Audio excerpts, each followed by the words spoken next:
श्री स्वामी समर्थ मित्रांनो, आपल्या धर्मशास्त्रामध्ये, पुराणामध्ये आणि पूर्वजांच्या परंपरेत झोपेबाबत असे काही नियम सांगितले आहेत, ज्यांच्याकडे दुर्लक्ष केल्याने माणसाच्या आयुष्यात दरिद्रता, मानसिक अस्थिरता, वाईट स्वप्ने, आर्थिक अडचणी आणि नकारात्मक ऊर्जेचा प्रभाव वाढू शकतो, असे मानले जाते. आश्चर्याची गोष्ट म्हणजे आपण दररोजच झोपतो, पण झोपताना नकळत अशा चुका करतो ज्या आपल्या भाग्यालाच बाधा आणू शकतात. या साध्या वाटणाऱ्या गोष्टीबद्दल आपल्या पूर्वजांनी इतके कठोर नियम का बनवले होते? आजच्या या विशेष व्हिडिओमध्ये आपण जाणून घेणार आहोत.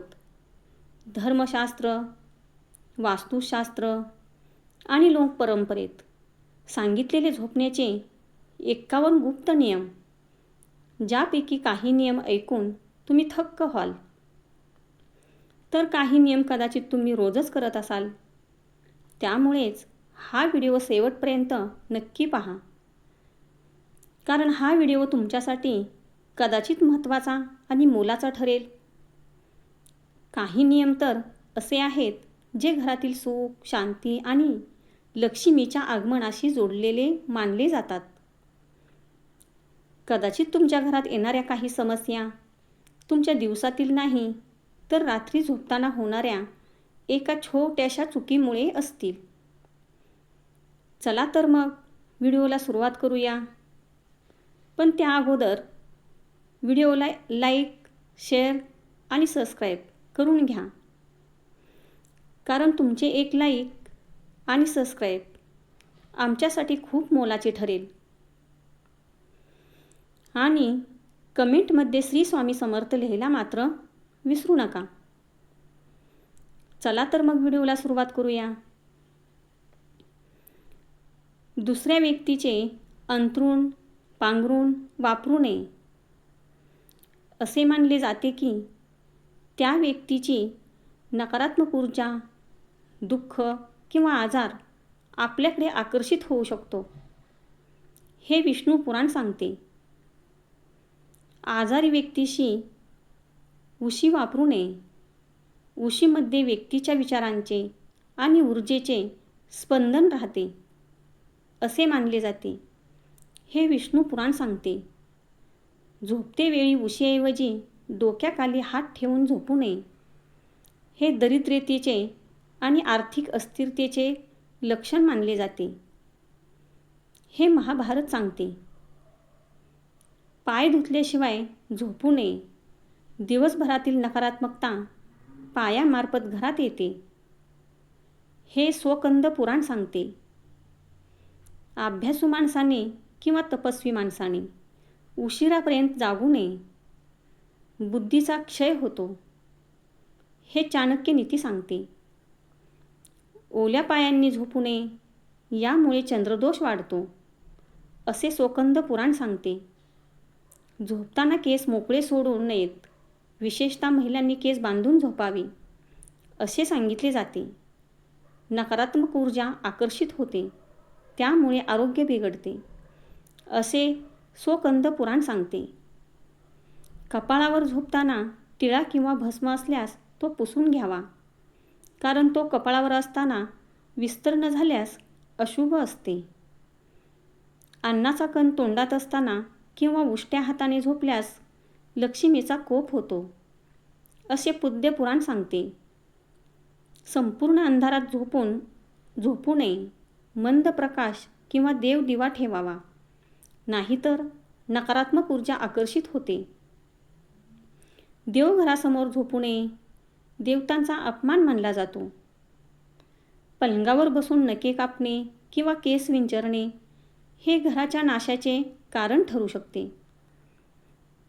झोपताना तुळशीचे पान कधीही जवळ ठेवू नये किंवा तोंडामध्ये ठेवू नये. विनाकारण झोपणे तमोगुणाचे लक्षण असते, जी माणसाला अधोगतीकडे नेते, असे भगवद्गीता सांगते. झोपताना आपले तोंड पश्चिमेकडे असेल तर मानसिक अस्वस्थता वाढते. कधीही पूर्णपणे नग्न अवस्थेत झोपू नये, कारण यामुळे पितृदोष लागतो असे वशिष्ठ मुनी सांगतात. गुरु, अग्नी आणि ब्राह्मण यांच्याकडे पाय करून झोपू नये असे मनुस्मृती सांगते. अंथरुणावर बसून कधी जेवण करू नये. आजाराचा प्रादुर्भाव वाढतो. अनोळखी ठिकाणी किंवा शत्रूच्या घरी कधीही झोपू नये असे विदुर नीती सांगते. तुमच्या खोलीमध्ये प्रकाश येत नाही, हवा कोंदटलेली असते. अशा खोलीत झोपल्याने आजारपण व अकाली वृद्धत्व येते. देवाकडे पाय करून झोपू नये. धार्मिकदृष्ट्या अशुभ असते. झोपताना अंगावर काळे फाटके वस्त्र ठेवू नये. नकारात्मक स्पंदने वाढतात अशी मान्यता आहे. उत्तर दिशेला डोके करून झोपू नये. मृत व्यक्तीला अशा दिशेने ठेवतात अशी परंपरा आहे.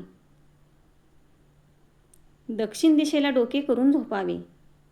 यमदिशा असूनही ती स्थैर्य आणि दीर्घायुष्य देते अशी मान्यता आहे.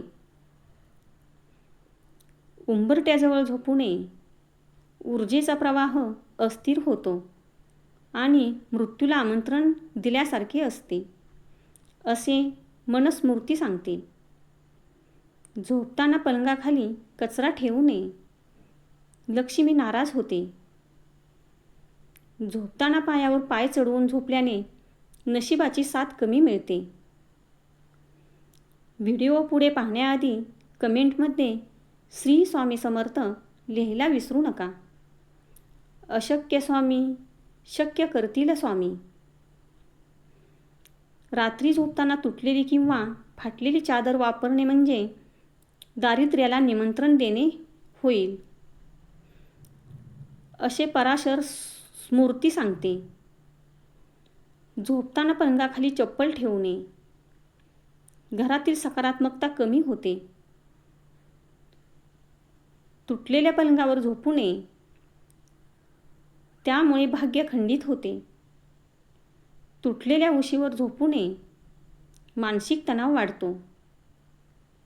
रात्री आरशासमोर झोपू नये. वास्तूनुसार अशुभ असते.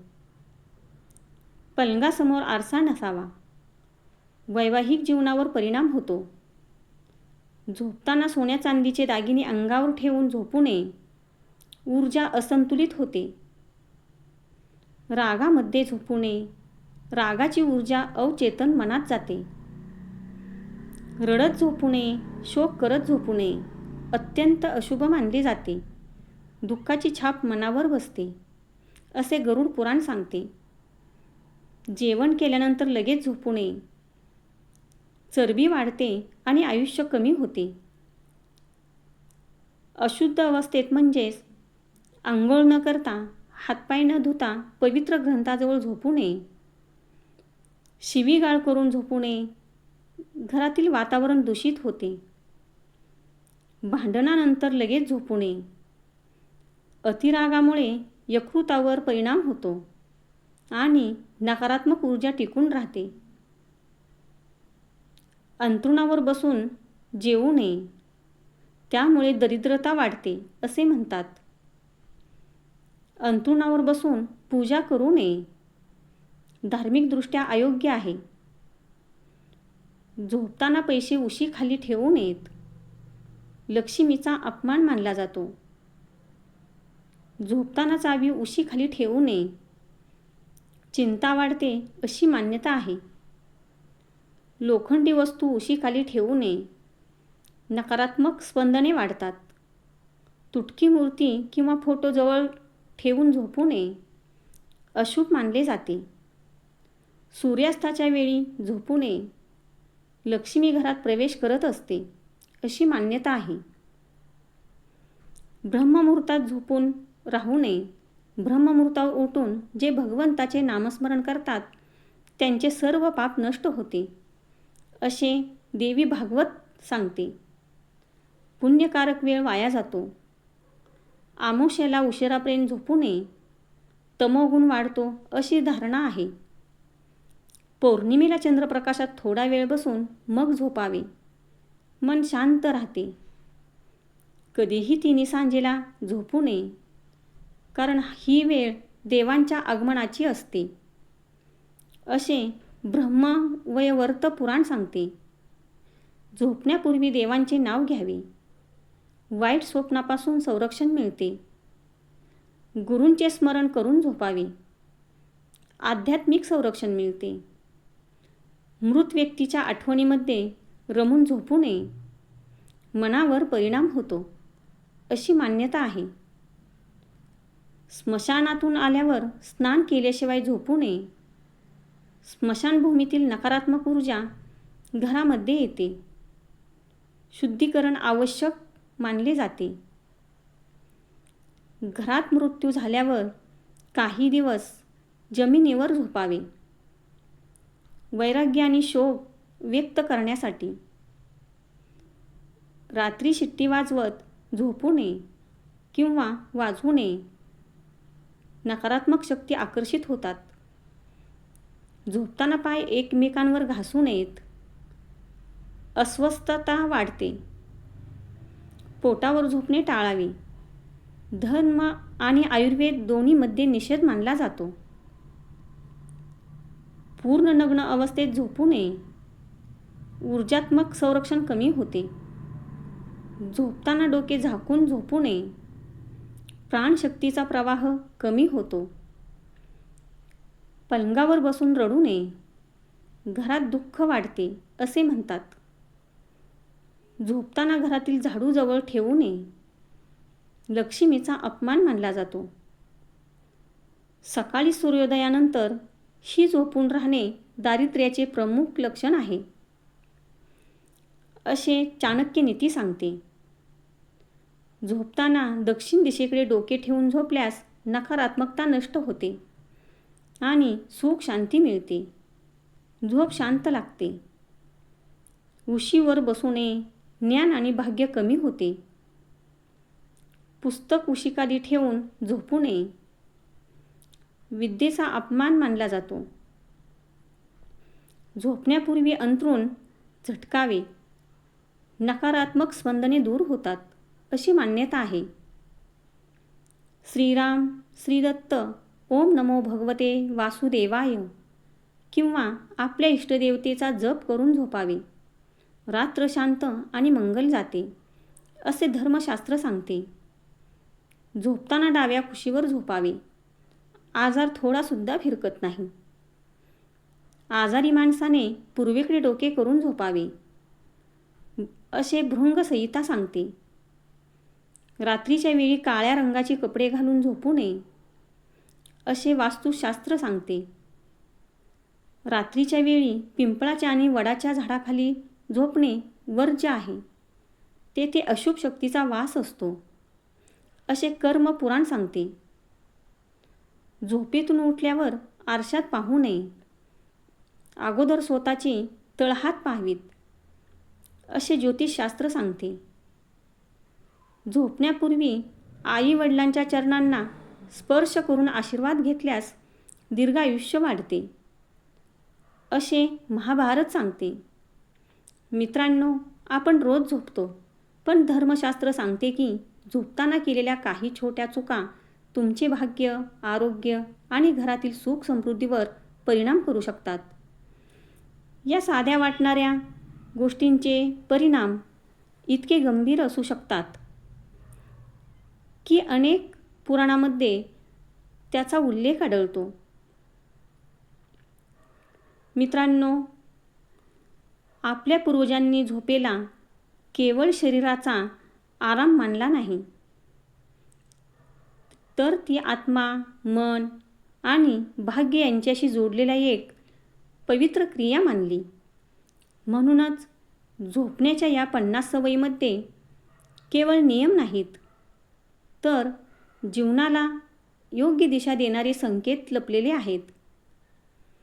यापैकी किती नियम तुम्ही पाळता आणि कोणता नियम आज प्रथमच ऐकला? कमेंटमध्ये नक्की सांगा.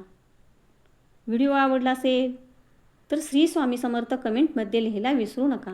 व्हिडिओ पूर्ण ऐकल्याबद्दल धन्यवाद.